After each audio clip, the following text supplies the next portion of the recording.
Assalamualaikum warahmatullahi wabarakatuh. Saya Dono Widiatmoko, staf pengajar bidang kesehatan masyarakat di University of Derby di Inggris.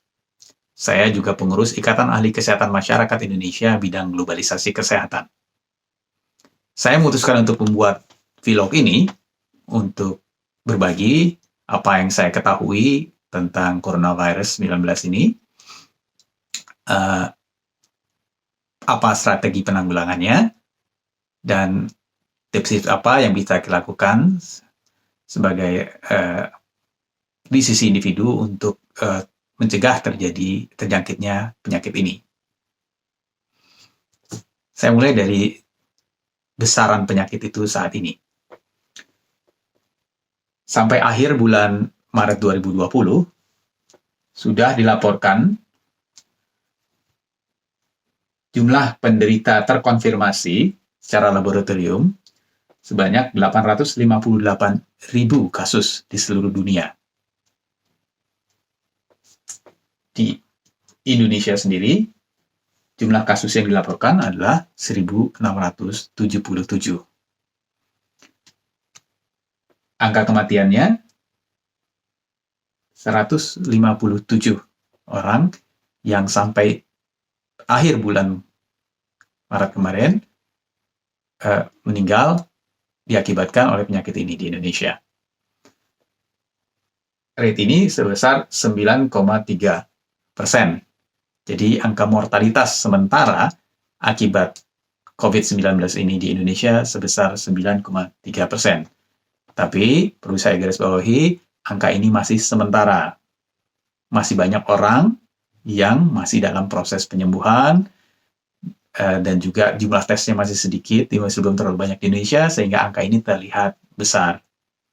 Jadi, ini adalah angka sementara. Case mortality rate atau case fatality rate, yaitu angka fatalitas, angka kematian akibat penyakit ini yang sebenarnya, itu nanti baru bisa kita ketahui setelah wabah ini selesai, baru bisa kita analisis datanya, atau setelah 1 tahun.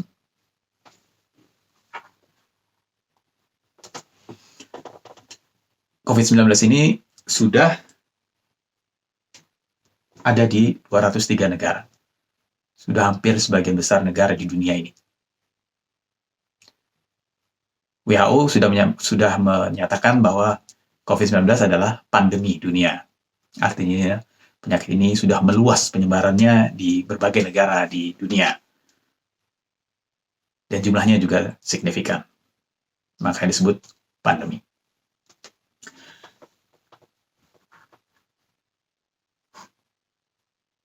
Pertanyaannya adalah 1.677 kasus ini besar nggak sih?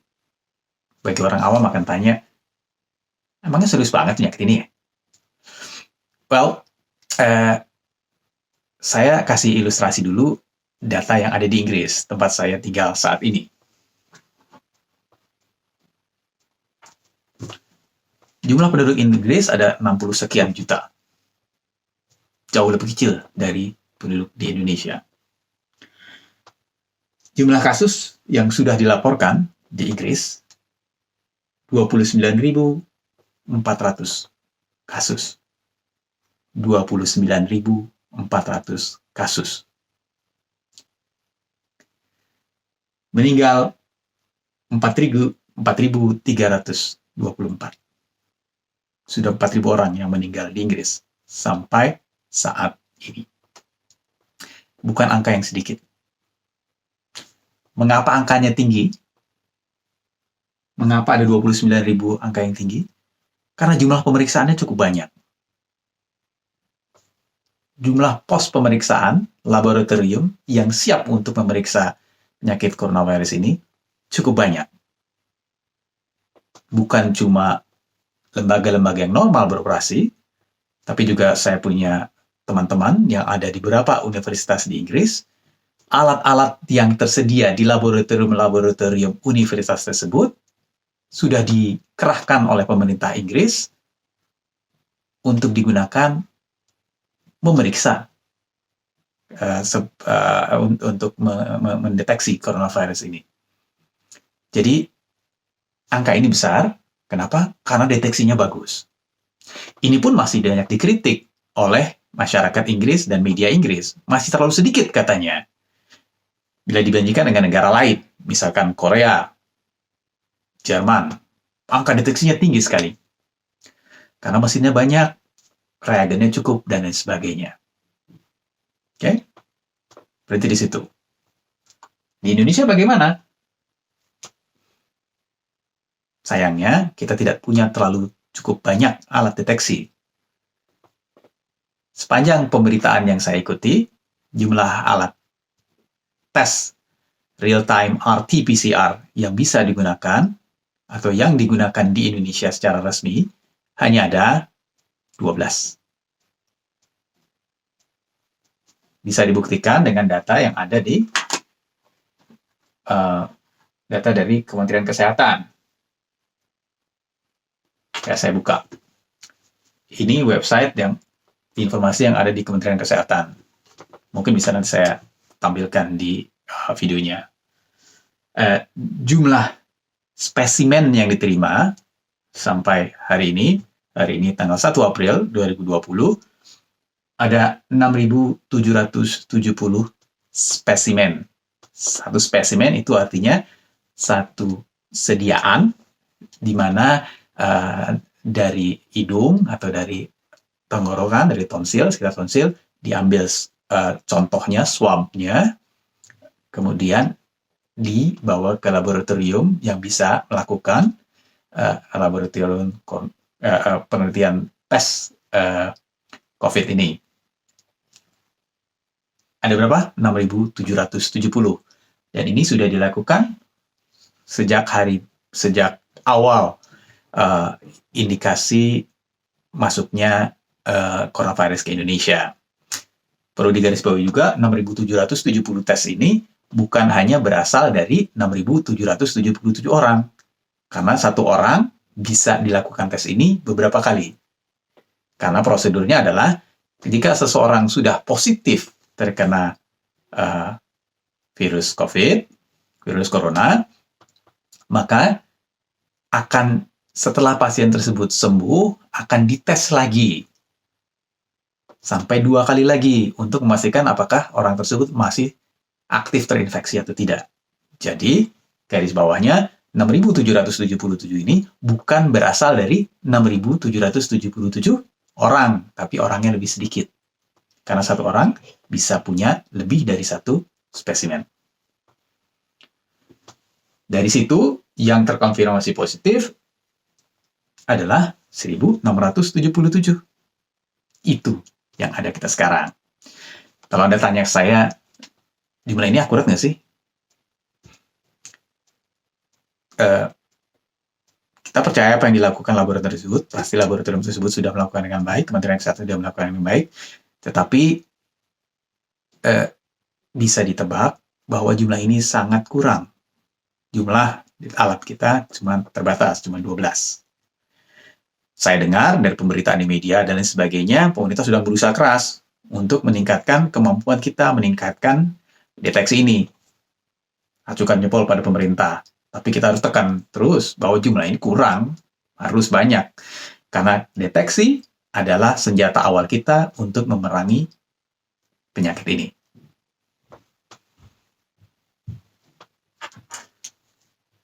Kemudian, kenapa angka kematiannya tinggi? Kenapa angka kematiannya tadi 9,3, 9,4%? Analisis saya pertama adalah jumlah yang dites sampai saat ini masih sedikit tadi. Dan yang dites sedikit ini kebanyakan adalah mereka yang berat penyakitnya. Jadi, tend to punya risiko tinggi akan kematian. Ini sumber data terkonfirmasi, yaitu tes melalui real-time RT-PCR. Ada nggak metode lain untuk mendeteksinya, penyakit ini? Ada. Dan sudah digunakan di Indonesia, yaitu Serological Rapid Test, yang sudah diumumkan pemerintah beberapa waktu lalu, bahwa Indonesia sudah mengimpor rapid test ini dan sudah didistribusikan dan juga sudah digunakan. Kita sering lihat di media sudah ada pemberitaan tentang dilakukannya tes ini, khususnya bagi mereka yang berisiko tinggi, mereka yang di rumah sakit, tugas kesehatan ya, juga untuk contact tracing, untuk screening dan sebagainya. Oke, berarti bagus dong. Bagus, berguna. Tetapi perlu digarisbawahi, serological test ini tidak bisa memastikan bahwa orang tersebut terinfeksi coronavirus saat ini. Tes ini hanya berfungsi untuk melihat respons tubuh terhadap masuknya virus corona. Tapi bukan berarti saat ini si orang tersebut sedang terkena infeksi. Oke? Jadi bayangannya begini. Ini disebut natural history of disease. Misalkan saya orang sehat, dan ada sebuah virus yang masuk ke tubuh saya. Nih, bayangin. Si mouse ini adalah virusnya nih. Masuk lewat jalur yang kita ketahui dari sampai saat ini adalah lewat jalur mukosa, mulut, hidung, atau mata. Masuklah ke tubuh kita. Satu atau beberapa virus gitu ya. Virus yang ada dalam tubuh kita ini perlu waktu beberapa hari untuk inkubasi namanya, untuk berkembang biak dalam tubuh sampai timbul gejala. Waktunya berapa lama? 2-14 hari. Itu kata WHO. Tapi beberapa penelitian bilang bisa sampai 28 hari. Tapi cuma sedikit yang melaporkan seperti itu. Umumnya dilaporkan 2-14 hari. Rata-rata 5 hari. Oke? Rata-rata 5 hari akan timbul gejala. Oke? Nah, setelah itu apa yang terjadi? Sebagian penderita tidak akan mempunyai gejala walaupun terinfeksi, walaupun si virus ini masuk ke dalam tubuh dan berkembang biak, tapi kalau daya tahan tubuhnya kuat, imunitasnya kuat, dia tidak akan berkembang biak dan tidak akan ada gejala, tidak batuk-batuk, tidak panas badan, tidak diare, dan seterusnya, gejala-gejala yang menyerang COVID. Jadi dia berpenyakit, tapi tidak menimbulkan gejala. Ini disebut carrier penyakit ini. Sebagian besar lainnya akan menderita gejala. Gejalanya itu tadi demam, batuk kering, sebagian akan mempunyai diare, nggak enak badan, dan seterusnya. Mereka yang sudah pada tahap itu, tubuh akan mengeluarkan antibodi. Imun tubuh akan bergerak untuk menyerang virus-virus yang masuk ke tubuh kita tadi. Nah, itu yang dinamakan antibodi. Ada 2 jenis, IgG, IgM gitu ya. Saya tidak akan masuk ke dalam teknis, tadi pada intinya rapid test tadi mengukur antibodinya, bukan melihat virusnya. Oke, mengukur antibodinya. Apakah antibodi tersebut sudah ada dalam darah kita atau tidak?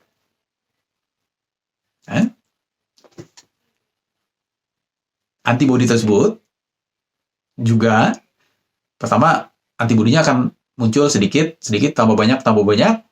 Kemudian setelah orang tersebut sembuh, antibodinya akan turun. Ini penelitiannya masih jalan terus ya. Jadi masih preliminary, datanya belum lengkap terhadap hal ini. Oke, antibodinya akan turun. Nah, sewaktu rapid test ini masuk, sewaktu orang melakukan rapid test lewat darah di ujung jari, diambil darahnya, diperiksa oleh alat rapid test ini, maka akan ada apakah terdeteksi antibodinya atau tidak di darah kita ini. Kita balik tadi penjelasan tentang natural history of disease, bahwa kalau masih dalam tahap-tahap awal, virusnya masih sedikit di dalam tubuh kita, ada tapi masih sedikit, antibodi kita masih sedikit, jadi mungkin belum terdeteksi oleh alat ini. Okay? Mungkin virusnya ada dalam tubuh kita, tapi rapid test belum bisa mendeteksi antibodi kita. Okay? Sampai kapan? tes ini akan efektif saat antibody levelnya sudah cukup tinggi untuk alat ini supaya tes ini ada mengeluarkan hasilnya. Okay. Ini namanya sensitivity.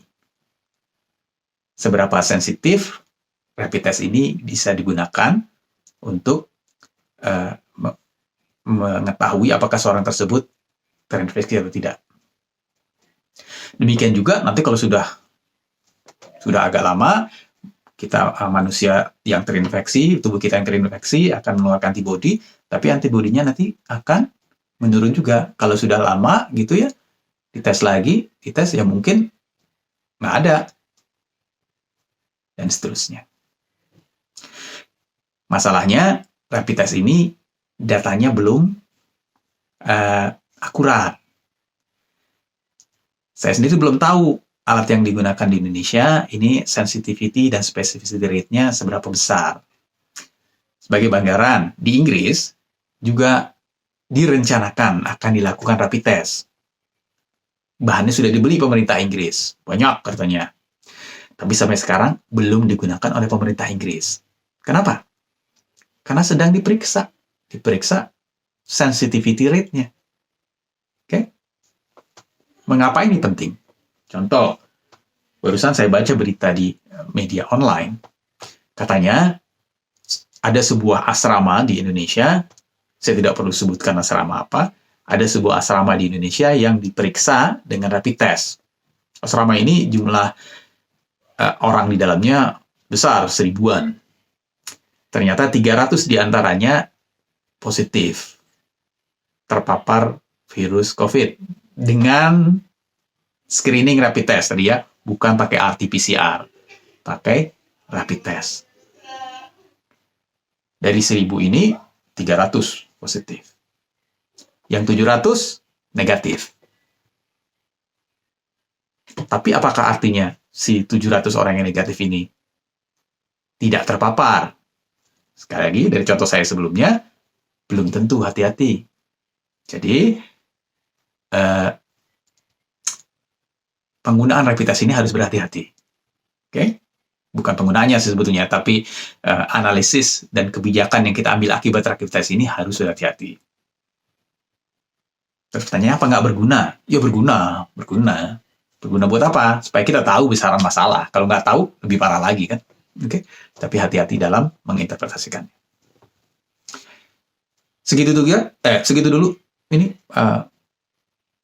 vlog pertama saya tentang coronavirus 19, COVID-19. Nanti saya lanjutkan lagi. Assalamualaikum warahmatullahi wabarakatuh.